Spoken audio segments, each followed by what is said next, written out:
The year 2025 has been marked largely by the spread of forms of online gambling that are not state regulated, prediction markets and sweepstakes, namely. To what degree are you troubled by these being available without the sort of RG oversight we typically see with the state regulated sites? I'm pretty troubled. And I've been in this industry long enough to remember when the standard was if it's not explicitly made legal in a state, it is illegal. And whether that's the statute of Queen Anne from 17, blah, blah, blah, or just the way, US law has always been held.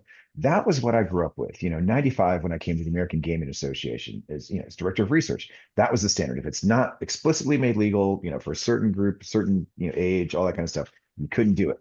And now it seems like we're in the opposite universe, the upside down world, where unless it's specifically illegal, then you can do it without regulation, without restriction, and certainly to your point, Eric, without responsible gambling.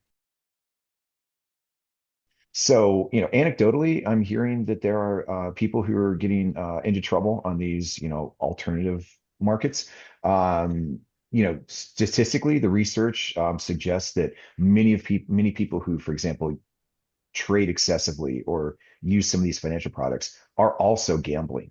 And so there's probably a real interesting chicken and egg cause and effect question. If you're this massive kind of Wall Street trader, day trader guy, you've already probably got a lot of risk. Do you also play poker? Yes. Do you also play blackjack? Of course, and so, but where, how things shift in between those is really interesting. But yeah, so there's risk there. In the absence of regulation, the absence of responsible gambling, that's probably where the risk is going to collect. That's right,